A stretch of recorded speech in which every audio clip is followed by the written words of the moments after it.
ଅର୍ଥ ତ୍ରୟୋତ୍ରିଂଶ ଅଧ୍ୟାୟ। ଦେବହୂତିଙ୍କର ତତ୍ତ୍ୱଜ୍ଞାନ ଲାଭ ଓ ମୁଖ୍ୟ ପଦ ପ୍ରାପ୍ତି।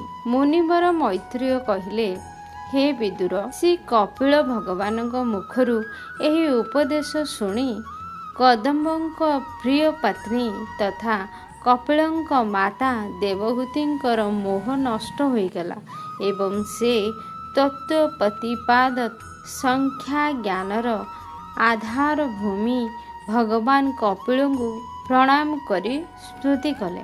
ଦେବହୂତି କହିଲେ, ପ୍ରଭୁ, ଆପଣ ହିଁ ହେଉଛନ୍ତି ଜଳ ଭିତରେ ଶୟନ କରିଥିବା ଶେଷ ଶ୍ରୀ ଭଗବାନ ନାରାୟଣ।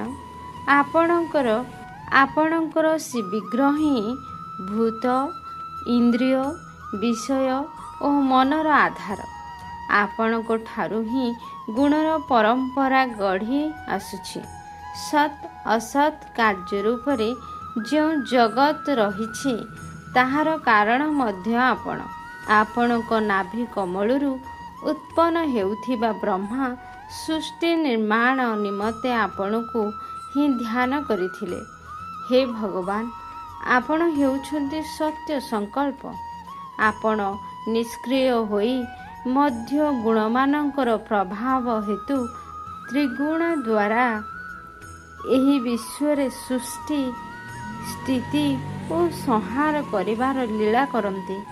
ଆପଣ ଏକ ହୋଇ ମଧ୍ୟ ବ୍ରହ୍ମା, ବିଷ୍ଣୁ ଓ ଶିବ ଏପରି ତ୍ରିବିଧ ରୂପ ଧରିଛନ୍ତି।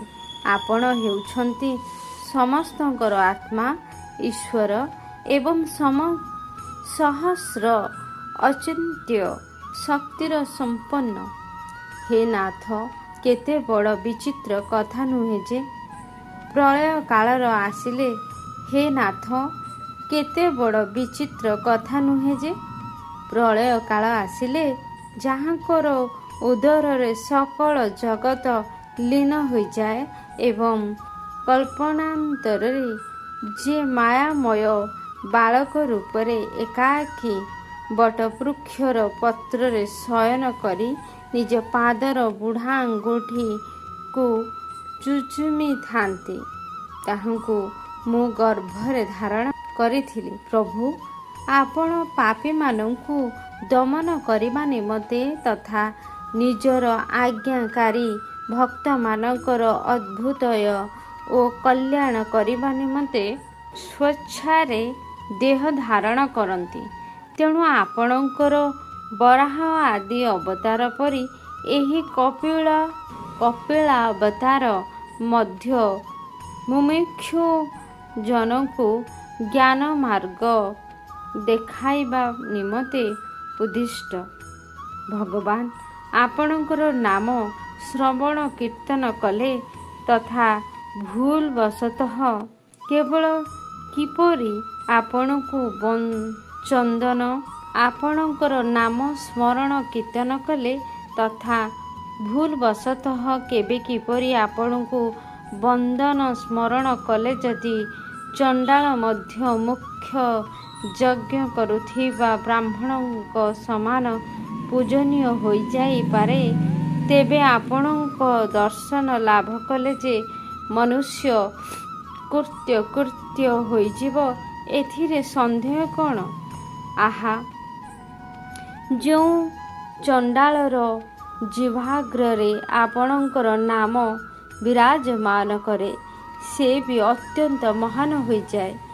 ଯେଉଁ ଶ୍ରେଷ୍ଠ ପୁରୁଷ ଆପଣଙ୍କର ନାମ ଉଚ୍ଚାରଣ କରନ୍ତି, ଜାଣନ୍ତୁ ସେତିକିରେ ତାହାଙ୍କର ତପ, ଯଜ୍ଞ, ତୀର୍ଥ ସ୍ନାନ, ସଦାଚାର ପାଳନ ଓ ଦେବାଧ୍ୟୟନ ସବୁ କିଛି ହୋଇଗଲା। ହେ କପିଳଦେବ, ଆପଣ ହେଉଛନ୍ତି ସାକ୍ଷାତ ପରଂବ୍ରହ୍ମ। ଆପଣ ହିଁ ପରମ ପୁରୁଷ। ବୃତ୍ତିମାନଙ୍କର ପ୍ରବାହକୁ ଅନ୍ତର୍ମୁଖୀ କରିଦେଇ ଅନ୍ତଃକରଣରେ ଆପଣଙ୍କୁ ହିଁ ଚିନ୍ତନ କରାଯାଏ। ଆପଣ ନିଜ ତେଜରେ ମାୟାମୟୀ ଗୁଣ ପ୍ରବାହକୁ ନଷ୍ଟ କରିଦିଅନ୍ତି ତଥା ଆପଣଙ୍କର ଉଦରରେ ହିଁ ସକଳ ଦେବ, ସକଳ ବେଦତତ୍ତ୍ୱ ନିହିତ। ଏହିପରି ସାକ୍ଷାତ ବିଷ୍ଣୁ ସ୍ୱରୂପ ଆପଣଙ୍କୁ ମୁଁ ପ୍ରଣାମ କରୁଛି। ମୁନିବର ମୈତ୍ରେୟ କହିଲେ, ମାତା, ଏହିପରି ସ୍ତୁତି କରିବାରୁ ମାତୃତ୍ୱ ବତ୍ସଳ ପରମ ପୁରୁଷ କପିଳ ଦେବ ତାଙ୍କୁ ଗମ୍ଭୀର ବାଣୀରେ କହିଲେ। କପିଳ ଦେବ କହିଲେ, ହେ ମାତା, ମୁଁ ତୁମକୁ ଏହି ଯେଉଁ ସୁଗମ ମାର୍ଗ କହିଲି, ଏହା ଅବଲମ୍ବନ କଲେ ତୁମେ ଅତି ଶୀଘ୍ର ପରମ ପଦ ପାଇଯିବ। ମୋର ଏହି ମତ ଉପଦେଶ ପ୍ରତି ବିଶ୍ୱାସ ରଖ।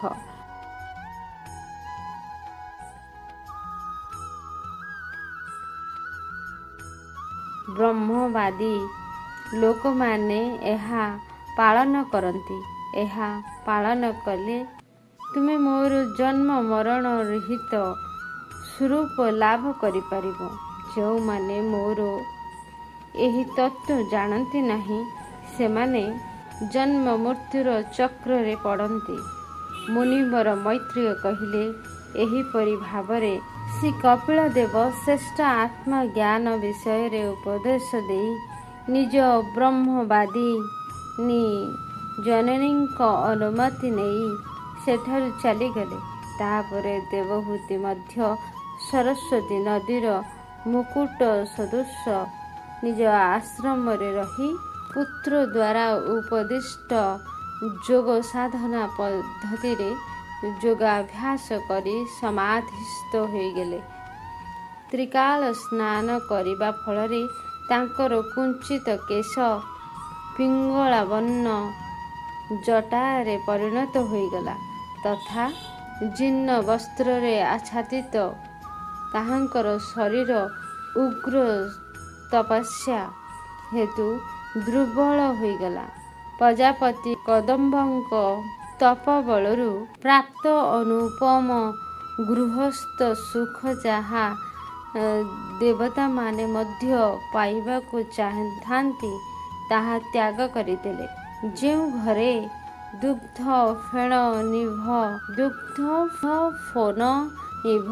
ସ୍ୱଚ୍ଛ ସୁକୋମଳ ସଜ୍ଜଯୁକ୍ତ ହାତୀ ଦାନ୍ତରେ ପଲଙ୍କ ପଡ଼ିଥିଲା, ଯେଉଁଠାରେ ସୁନାର ପାତ୍ରମାନ ଥିଲା, କୋମଳ ଗଦି ପଡ଼ିଥିବା ସୁନାର ସିଂହାସନ ବିରାଜୁଥିଲା, ଯେଉଁ ଘରେ ସ୍ୱଚ୍ଛ ସ୍ଫଟିକ ମଣି ଓ ମହାମରକତ ମଣି କାନ୍ଥମାନଙ୍କର ରତ୍ନରେ ଗଢ଼ା ନାରୀ ମୂର୍ତ୍ତିମାନଙ୍କ ସହିତ ମଣିମୟ ଦୀପ ପ୍ରଜ୍ୱଳିତ ହେଉଥିବା ସେହି ଗୃହ ସମ୍ପଦ ସେ ପରିତ୍ୟାଗ କରିଦେଲେ। ଯେଉଁ ଗୃହ ଧ୍ୟାନ ଫୁଲଭରା। କପିଳ ଦେବ କହିଲେ, ହେ ମାତା, ମୁଁ ତୁମକୁ ଏହି ଯେଉଁ ସୁମାର୍ଗ କପିଳ ଦେବ କହିଲେ, ହେ ମାତା, ମୁଁ ତୁମକୁ ଏହି ଯେଉଁ ସୁଗମ ମାର୍ଗ କହିଲି, ଏହା ଅବଲମ୍ବନ କଲେ ତୁମେ ଅତି ଶୀଘ୍ର ପରମ ପଦ ପାଇଯିବ। ମୋର ଏହି ମତ ଉପଦେଶ ପ୍ରତି ବିଶ୍ୱାସ ରଖ। ବ୍ରହ୍ମବାଦୀ ଲୋକମାନେ ଏହା ପାଳନ କରନ୍ତି। ଏହା ପାଳନ କଲେ ତୁମେ ମୋର ଜନ୍ମ ମରଣ ରହିତ ସ୍ୱରୂପ ଲାଭ କରିପାରିବ। ଯେଉଁମାନେ ମୋର ଏହି ତତ୍ତ୍ୱ ଜାଣନ୍ତି ନାହିଁ, ସେମାନେ ଜନ୍ମ ମୃତ୍ୟୁର ଚକ୍ରରେ ପଡ଼ନ୍ତି। ମୁନିବର ମୈତ୍ରେୟ କହିଲେ, ଏହିପରି ଭାବରେ ଶ୍ରୀ କପିଳ ଦେବ ଶ୍ରେଷ୍ଠ ଆତ୍ମଜ୍ଞାନ ବିଷୟରେ ଉପଦେଶ ଦେଇ ନିଜ ବ୍ରହ୍ମବାଦିନୀ ଜନନୀଙ୍କ ଅନୁମତି ନେଇ ସେଠାରୁ ଚାଲିଗଲେ। ତାହାପରେ ଦେବହୂତି ମଧ୍ୟ ସରସ୍ୱତୀ ନଦୀର ମୁକୁଟ ସଦୃଶ ନିଜ ଆଶ୍ରମରେ ରହି ପୁତ୍ର ଦ୍ୱାରା ଉପଦିଷ୍ଟ ଯୋଗ ସାଧନା ପଦ୍ଧତିରେ ଯୋଗାଭ୍ୟାସ କରି ସମାଧିସ୍ଥ ହୋଇଗଲେ। ତ୍ରିକାଳ ସ୍ନାନ କରିବା ଫଳରେ ତାଙ୍କର କୁଞ୍ଚିତ କେଶ ପିଙ୍ଗଳାବର୍ଣ୍ଣ ଜଟାରେ ପରିଣତ ହୋଇଗଲା ତଥା ଜୀର୍ଣ୍ଣ ବସ୍ତ୍ରରେ ଆଚ୍ଛାଦିତ ତାହାଙ୍କର ଶରୀର ଉଗ୍ର ତପସ୍ୟା ହେତୁ ଦୁର୍ବଳ ହୋଇଗଲା। ସେ ପ୍ରଜାପତି କଦମ୍ବଙ୍କ ତପବଳରୁ ପ୍ରାପ୍ତ ଅନୁପମ ଗୃହସ୍ଥ ସୁଖ ଯାହା ଦେବତାମାନେ ମଧ୍ୟ ପାଇବାକୁ ଥାନ୍ତି ତାହା ତ୍ୟାଗ କରିଦେଲେ। ଯେଉଁ ଘରେ ଦୁଗ୍ଧ ଫୋନ ନିଭ ସ୍ୱଚ୍ଛ ସୁକୋମଳ ସଜ୍ଜଯୁକ୍ତ ହାତୀ ଦାନ୍ତରେ ପଲଙ୍କ ପଡ଼ିଥିଲା, ଯେଉଁଠାରେ ସୁନାର ପାତ୍ରମାନ ଥିଲା, କୋମଳ ଗଦି ପଡ଼ିଥିବା ସୁନାର ସିଂହାସନ ବିରାଜୁଥିଲା, ଯେଉଁ ଘରେ ସ୍ୱଚ୍ଛ ସ୍ଫଟିକମଣି ଓ ମହାମରକତ ମଣି କାନ୍ଥମାନଙ୍କର ରତ୍ନରେ ଗଢ଼ା ନାରୀ ମୂର୍ତ୍ତିମାନଙ୍କ ସହିତ ମଣିମୟ ଦୀପ ପ୍ରଜ୍ୱଳିତ ହେଉଥିବା ସେହି ଗୃହ ସମ୍ପଦ ସେ ପରିତ୍ୟାଗ କରିଦେଲେ। ଯେଉଁ ଗୃହ ଧ୍ୟାନ ଫୁଲଭରା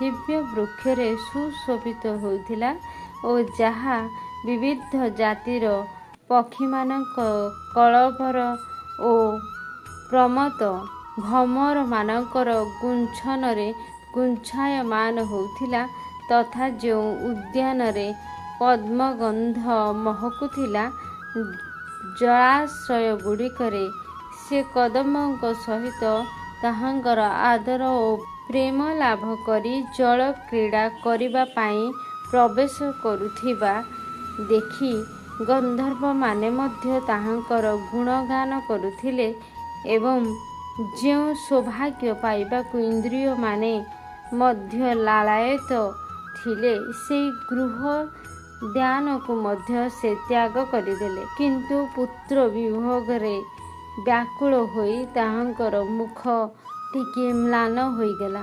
ପତିଙ୍କର ବନଗମନ ପରେ ପରେ ପୁତ୍ରଠାରୁ ବି ବିଚ୍ଛେଦ ଘଟିବାରୁ ସେ ଆତ୍ମଜ୍ଞାନ ସମ୍ପନ୍ନ ହୋଇ ମଧ୍ୟ ବାଛୁରୀ ହରାଇଥିବା ଗାଈ ପରି ବ୍ୟାକୁଳ ହୋଇଗଲେ। ପ୍ରିୟ ବିଦୁର, ନିଜ ପୁତ୍ର କପିଳଦେବ ରୂପୀ ଭଗବାନ ହରିଙ୍କୁ ହିଁ ଚିନ୍ତନ କରି କରି ସେ କିଛି ଦିନ ଭିତରେ ସେ ଐଶ୍ୱର୍ଯ୍ୟମୟ ଗୃହପତି ନିଃସ୍ପୃହ ହୋଇଗଲେ। ଭଗବାନ କପିଳଦେବ ଏହି ସ୍କନ୍ଧରେ 2800 ଅଧ୍ୟାୟରେ ଭଗବାନ ଯେଉଁ ପ୍ରସନ୍ନ ମୁଖାରବିନ୍ଦ ଯୁକ୍ତ ଧ୍ୟାନ ଯୋଗ ସ୍ୱରୂପରେ ପଦ୍ଧତି ଉପଦେଶ ଦେଇଥିଲେ, ସେହି ପ୍ରଣାଳୀରେ ସେ ଭଗବାନଙ୍କର ଗୋଟିଏ ଗୋଟିଏ ଅଙ୍ଗକୁ ଏବଂ ସମଗ୍ର ରୂପକୁ ଚିନ୍ତନ କରି ପ୍ରଭୁଙ୍କୁ ଧ୍ୟାନ କରିବାକୁ ଲାଗିଲେ। ଏହିପରି ଭାବରେ ପ୍ରଭୁଙ୍କର ଧ୍ୟାନ ମନ ଲଗେଇ ଲଗେଇ ପ୍ରଭୁଙ୍କର ତଦାକାର ବୃତ୍ତି ହୋଇଗଲା। ଭକ୍ତିର ପ୍ରବଳ ପ୍ରବାହ, ପ୍ରଗାଢ଼ ବୈରାଗ୍ୟ ଓ ଯଥୋଚିତ କର୍ମ ଅନୁଷ୍ଠାନ ଦ୍ୱାରା ସେ ବ୍ରହ୍ମଜ୍ଞାନ ସମ୍ପନ୍ନା ହୋଇଗଲେ। ତା ଫଳରେ ତାହାଙ୍କ ଅନ୍ତଃକରଣ ସମ୍ପୂର୍ଣ୍ଣ ଶୁଦ୍ଧ ହୋଇଗଲା ଏବଂ ତାଙ୍କୁ ସର୍ବତ୍ର ଏକମାତ୍ର ପରମାତ୍ମାଙ୍କର ହିଁ ସାକ୍ଷାତକାର ହେବାକୁ ଲାଗିଲା। ମାୟାର ଗୁଣ ସବୁ ନଷ୍ଟ ହୋଇଗଲା, ଅର୍ଥାତ୍ ମାୟାର ନାମଗନ୍ଧ ରହିଗଲା ନାହିଁ। ତାଙ୍କର ବୁଦ୍ଧି ବ୍ରହ୍ମରେ ସ୍ଥିତ ହୋଇଗଲା ଓ ଆତ୍ମାର ଆଶ୍ରୟଭୂତ ପରମାତ୍ମାଙ୍କ ଭିତରେ ତାହାଙ୍କର ଜୀବଭାବ ଲୀନ ହୋଇଗଲା। ଏହିପରି ସକଳ ଦୁଃଖ ଦୂର ହୋଇଯାଇ ତାଙ୍କୁ ପୁନଃ ପରମାନନ୍ଦ ପ୍ରାପ୍ତ ହୋଇଗଲା। ନିତ୍ୟ ସମାଧିରେ ଆରୂଢ଼ ହେବାରୁ ବିଷୟ ଭ୍ରମ ତୁଟିଗଲା ଏବଂ ଜାଗ୍ରତ ହୋଇଯାଇଥିବା ବ୍ୟକ୍ତି ଯେପରି ତାର ସ୍ୱପ୍ନରେ ଦେଖୁଥିବା ଦେହକୁ ଭୁଲିଯାଏ, ସେହିପରି ଜାଗ୍ରତ ଅବସ୍ଥାରେ ବି ତାହାଙ୍କର ନିଜ ଦେହ ସମ୍ବନ୍ଧୀୟ ଜ୍ଞାନ ରହିଗଲା ନାହିଁ। ଏହିପରି ସ୍ଥିତିରେ ତାହାଙ୍କର ଦେହର ପୋଷଣ ଅନ୍ୟମାନଙ୍କ ଦ୍ୱାରା ହିଁ ହୋଇଥିଲା। ତାହାଙ୍କର କୌଣସି ପ୍ରକାରର ମାନସିକ କ୍ଲେଶ ନଥିବାରୁ ଶରୀରରେ କୌଣସି ଦୁର୍ବଳତା ଆସୁନଥିଲା।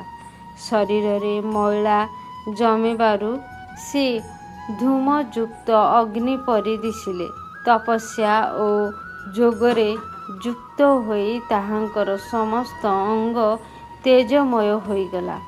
ମୁଣ୍ଡର ଯେଉଁ କେଶ ରାଶି ମୁକୁଳା ହୋଇ ରହିଥିଲା ସେସବୁ ଜଟା ବାନ୍ଧିଗଲା। କ୍ରମେ କ୍ରମେ ଶରୀରର ବସ୍ତ୍ର ମଧ୍ୟ ଖସି ପଡ଼ିଲା। ଏକମାତ୍ର ଭଗବାନ ବାସୁଦେବଙ୍କ ଠାରେ ବୁଦ୍ଧି ନିବିଷ୍ଟ ହୋଇଯାଇଥିବାରୁ ଦେହ ବିଷୟରେ ତାଙ୍କର କୌଣସି ଚେତା ରହିଲା ନାହିଁ। ତାହାଙ୍କର 5 ଭୌତିକ ଶରୀରକୁ କେବଳ ପ୍ରାରବ୍ଧ ହିଁ ରକ୍ଷା କଲା। ହେ ବିଦୁର, ଏହିପରି ଭାବରେ କପିଳଦେବ କହୁଥିବା ମାର୍ଗରେ ସାଧନା କରିବାରୁ ଅତି ଅଳ୍ପ ସମୟ ମଧ୍ୟରେ ସେ ନିତ୍ୟ ମୁକ୍ତ ପରମାତ୍ମା ସ୍ୱରୂପ ଭଗବାନଙ୍କୁ ପାଇଗଲେ। ହେ ବୀରବର, ଯେଉଁ ସ୍ଥାନରେ ସେ ସିଦ୍ଧ ପ୍ରାପ୍ତ ହେଲେ ସେହି ପରମ ପବିତ୍ର କ୍ଷେତ୍ର ତିଲୋକରେ ସିଦ୍ଧପଦ ବର୍ତ୍ତମାନ ନାମ ସିଦ୍ଧପୁର ନାମରେ ବିଖ୍ୟାତ ହେଲା। ହେ ସୌମ୍ୟ, ମାତା ଦେବହୂତିଙ୍କର ମର୍ତ୍ତ୍ୟ ଶରୀରର ସମସ୍ତ ଦୈହିକ ମଳ ଯୋଗ ଦ୍ୱାରା ଶୁଦ୍ଧ ହୋଇଗଲା। ପରିଶେଷରେ ତାହାଙ୍କର ଶରୀର ଶ୍ରେଷ୍ଠ ନଦୀକୂଳ ନଦୀ ରୂପରେ ପରିଣତ ହୋଇଗଲା। ସେହି ନଦୀ ସମସ୍ତ ପ୍ରକାରର ସିଦ୍ଧି ପ୍ରଦାନ କରେ। ତେଣୁ ସିଦ୍ଧମାନେ ସେହି ନଦୀକୁ ତୀର୍ଥ ରୂପେ ସେବନ କରନ୍ତି। ମହାଯୋଗୀ କପିଳ ମଧ୍ୟ ମାତାଙ୍କର ଆଜ୍ଞା ନେଇ ପିତାଙ୍କ ଆଶ୍ରମରେ ଈଶାନ କୋଣ ଅଭିମୁଖେ ଅଗ୍ରସର ହେଲେ। ସେଠାରେ ସ୍ୱୟଂ ସମୁଦ୍ର ତାଙ୍କୁ ପୂଜା କରି ରହିବାକୁ ସ୍ନାନ ଦେଲେ। ସେ 3 ଲୋକଙ୍କୁ ଶାନ୍ତି ପ୍ରଦାନ କରିବା ନିମନ୍ତେ ଯୋଗମାର୍ଗ ଅବଲମ୍ବନ କରି ସମାଧିସ୍ଥ ହୋଇଗଲେ।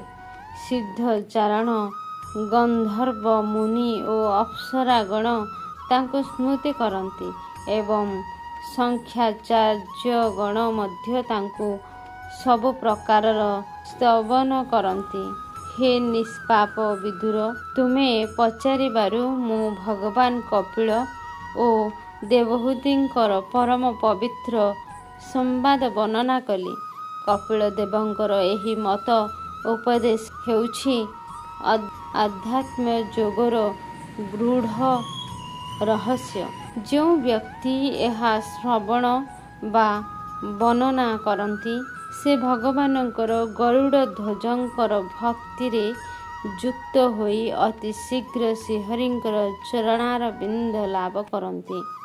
ଇତି ଶ୍ରୀ ଶ୍ରୀମଦ୍ଭାଗବତ ମହାପୁରାଣ ପରମହଂସ ବୈୟସିକ୍ୟମ ଅଷ୍ଟାଦଶାଧ୍ୟାୟ ପରମହଂସ ସଂହିତାୟ ତୃତୀୟସ୍କନ୍ଧେ କପିଳ ଯୋଗो କପିଳयोपाख्याने 33षाध्याय इति तृतीय स्कंद समाप्त। हरि ओम तत्सत्। श्रीकृष्णार्पणम्। श्रीकृष्णार्पणमस्तु। इति तृतीय स्कंद समाप्तः। हरि ओम तत्सत्। श्रीकृष्णार्पणमस्तु।